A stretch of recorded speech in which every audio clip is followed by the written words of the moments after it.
What up, guys? Kevin here. Xbox Showcase 2025. It happened. I watched it. I have thoughts. If I didn't have thoughts, that means I'm dead with my eyes open and it was on. I don't know. But I'll just get right to like my score 5 out of 10. Just way too many cartoony looking games. I remember I got to like Years of War remake and I was like, thank God something gray and brown. Something a little bit more gritty than look at all these pretty colors. But they did show some games that I like. I got a list of all the games here. Looks like there's over 30 games or 30 products.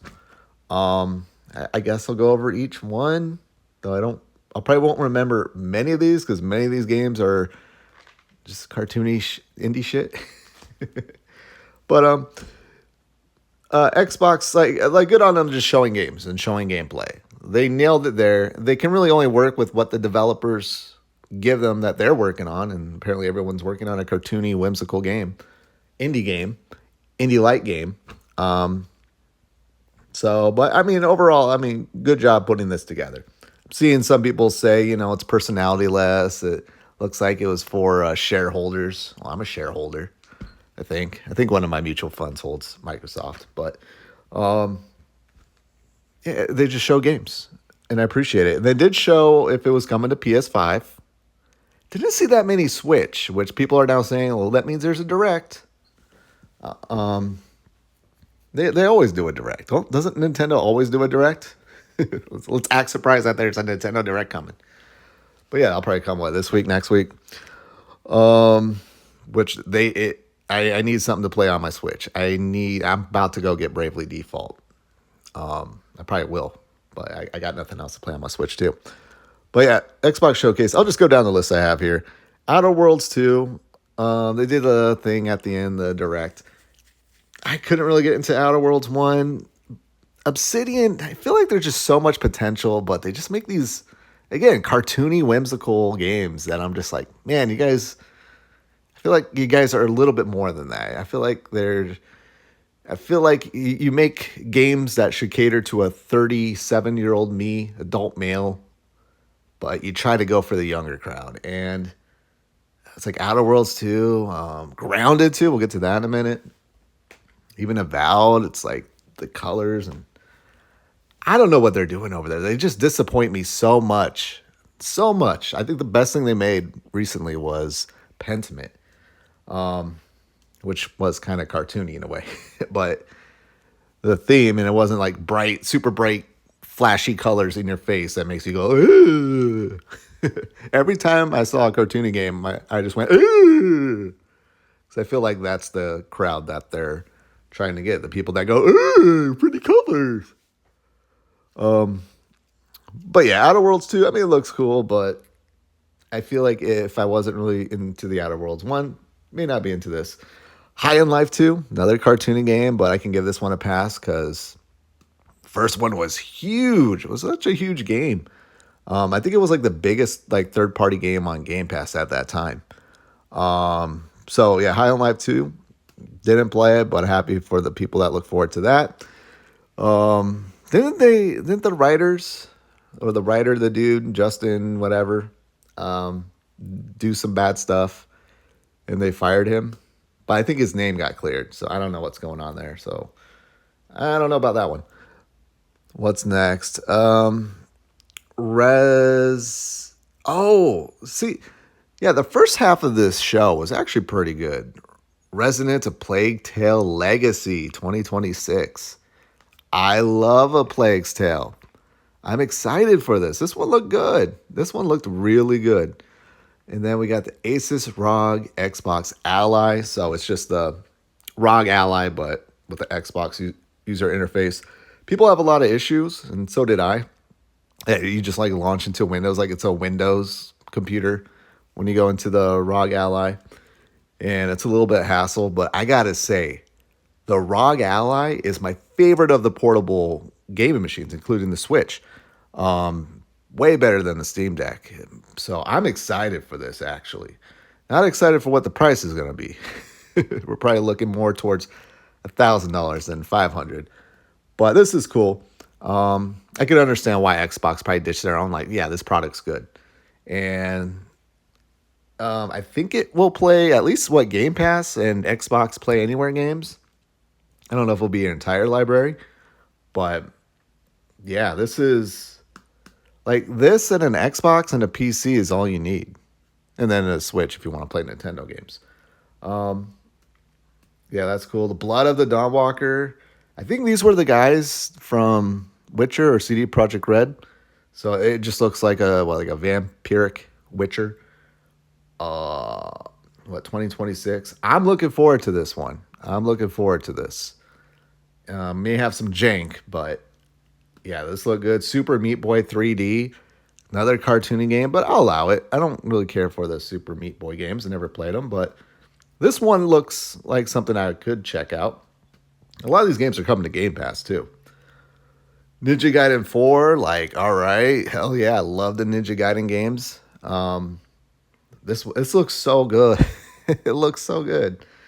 Yeah, yeah. There's some cartoony games here, but man, this first part of the showcase was just killing it. Indiana Jones was at the Order of Giants, September 4th. Um, People love Indiana Jones. I played a little bit, but there was other things to play. But I was like, yeah, it looks really good. Cool, more Indiana Jones. And then this one was interesting. Beast of Reincarnation from Game Freak. They showed it. I'm like, wait, these are the people that make Pokemon? And they make this like super realistic, like all the shit they got for what? Scarlet and Violet just looking and running like crap, and then they come out with this. I mean, it didn't look like it was running good, but looks wise, I was like, whoa, whoa. And the game that stole the show for me, Clockwork Revolution. This is what I want Obsidian to make, but it's not. It's In Exile. But the tone, the look, this is like, hey, this is for a 37-year-old Kevin, not a 16-year-old Kevin. My God, dude. Like the humor felt a little bit more adult, and the gameplay and just everything about this game just said, play me. Quit your job and play me, Kevin. Well, wait till I release, then quit your job and then play me, and then freak out because you have no job. But I'll be on Game Pass, so yeah, stole this show. One of the best, like seriously, one of the best like trailers I've ever seen.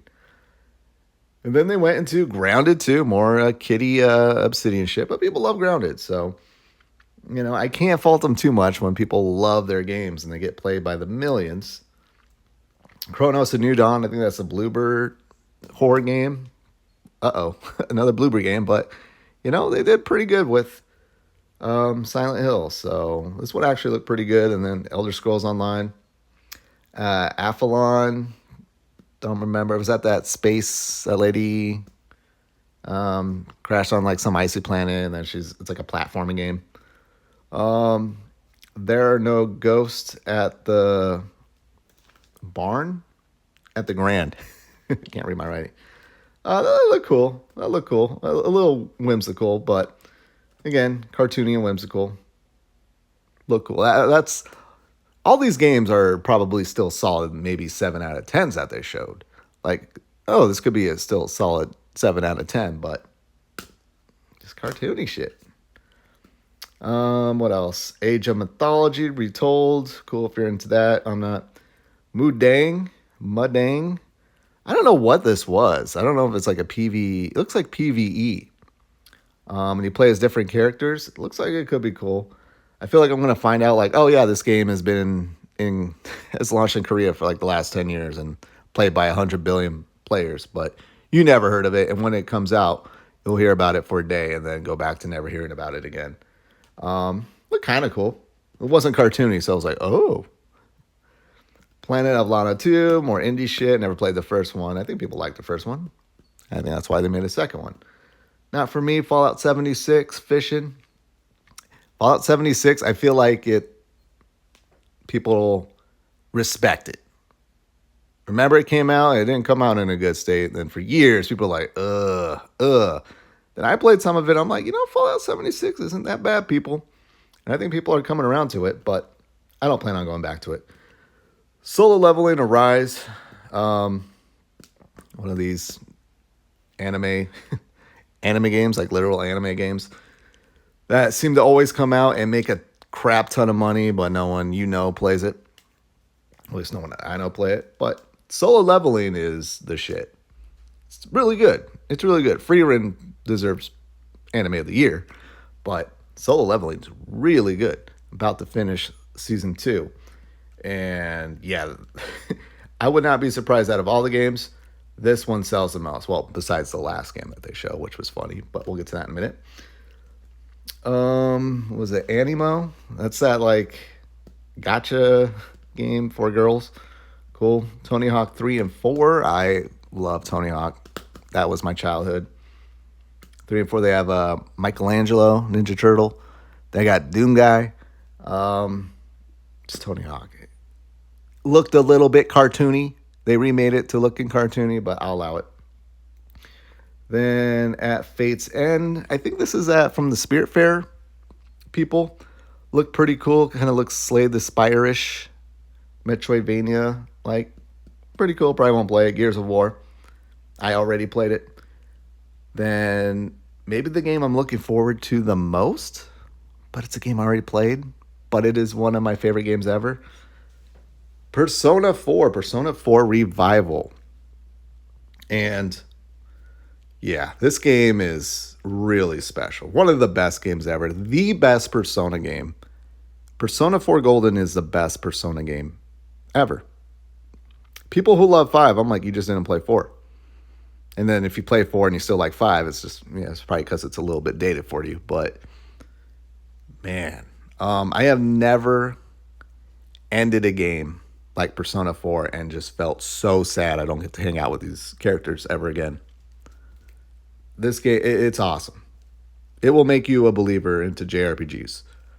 But they only showed like little snippets of it. Some of it actually didn't look good. Like the focus or whatever was just off. Now we heard that they're not bringing back the original voice cast, which I'm fine. I don't need to hear Joel and Abby and Spider-Man doing the voices. I'll miss them though. But as long as they get good voice actors, I don't care. I won't be paying attention like, oh, that's not a Troy Baker. That's not Yuri Lowenthal. But hey, as long as they get good voice actors, I don't care. Straight into my veins. The Persona 3 remake, really good. Really, really, really good. Almost my game of the... In a way, it was my game of the year because I played it all last year. It took me forever to play. And I enjoyed the hell out of it. But not my game of the year. Sea of Thieves, of course. Like, these games do well. Sea of Thieves, ESO, Fallout 76. Millions of monthly players. So I can't be mad. When it comes on, I'm like, all right, piss and shit break. But I can't be mad at it. Then Invincible Versus. This is the Maximilian dude. And you go watch his channel to see if it's a good game or not, if he freaks out or not. Which, I don't know. Fighting games and me, I really don't care. If I can press a button to just get rid of fighting games forever, I think I would do it. Even if there's no benefit for me, besides I just don't have to see a trailer for these games ever again, I think I would press the button. That's how much I don't care about fighting games. Then it finally happened, guys. Final Fantasy VII Remake coming this winter. There was a time where we all thought it was coming to Xbox and it was like super exciting. Now it's like, cool. Like, cool. Finally. Nice.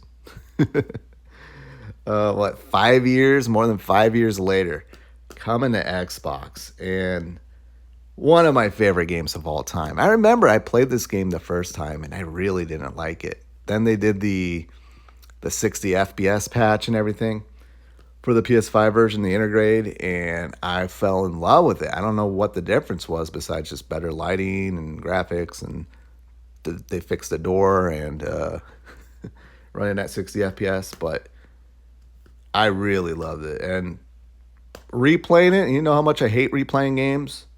Replaying this would be a no-brainer if I didn't have a million other games to play. And then they did a stealth drop of Final Fantasy 16, which is a Final Fantasy game and a damn good one. I love Final Fantasy 16. It's probably been the game that stuck with me the most the last couple years. Um, just Clive, Jill, Torgal, and like that ending to the game is fucked me up, and when I think about it, it still messes me up.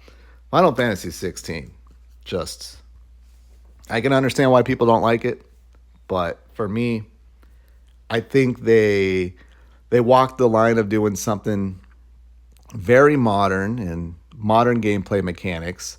They stripped away, maybe a little too much for some people, like switching between party members and affinities and weaknesses and doing all that shit. But man, it tells a really great story, and the gameplay is so addicting. It's one of the best like gameplay.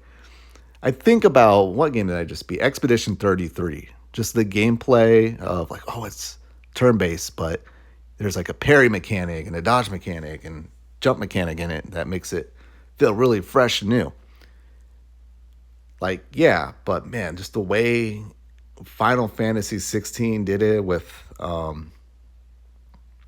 the different skills you use in combat and everything, and just putting them all together, all your skill set like one after another and just fucking them up. It's so satisfying. I love Final Fantasy 16. Good on that. That's a stealth drop today. Today, Xbox I think maybe just got its best game this generation. Then Keeper, that is Double Fine. People love Double Fine. I don't really care for Double Fine. I don't really play too much of their games, but glad people are excited about that. And then they did the one more thing. The one more thing, and it looked, it didn't really interest me too much besides like, oh, is this like a brand new IP? What is this? Is Xbox going to have something more adult? Is it going to be Halo, Gears, and Forza and whatever this is? Yeah, in a way, because it's Call of Duty and they own it. It was Black Ops 7, and Twitter was so damn hilarious. Everyone was like, whoa, what the fuck is this? What is this? And then they showed Black Ops 7, and everyone went, oh, yeah, no thanks. But it looked really cool. It looked really damn cool, and I think that's a good sign for Call of Duty that, hey, you got people's panties wet there. Yeah, they were reminded that it was Call of Duty, but maybe they were reminded that Call of Duty, single player games can slap. But that was funny. All right, and then they ended with the Outer Worlds 2 direct, and that they got a little bit more personality in it. They showed like, all right, we're gonna add flaws. What is your flaws? And they went around like, oh, I got bad knees, or I like to steal stuff. That was funny. I think it's the first $80 game. It's gonna be on Game Pass though, but oh boy, I don't think Outer Worlds is an $80 game. I don't even think it's a $60 game. But that's just me. We'll see how that does. But yeah, I think most of these games are coming to PS5, and there's a few I think still like I don't know if Outer Worlds 2 is coming or Clockwork Revolution, Grounded 2. I mean, the game they will, but I don't think they're like day one. But yeah, I give it a 5 out of 10. There's still the Final Fantasy games, Persona 4, Clockwork Revolution, absolute like just bangers. Everything else is meh. But the meh, there was no like, oh, this is absolute ass. This is trash. Why is this here? Besides that gotcha little girly game. But all right, yeah, 5 out of 10. Xbox Showcase 2025. They'll probably show something at Gamescom. We know we got like a Tales of remake project or remaster project. They're announcing that this summer. Can't wait for that. I got to go back and finish Tales of Grace's F remastered. But yeah, Xbox Showcase is over. I'm done. Thank you guys so much for watching or listening. I'll talk to you later. Later.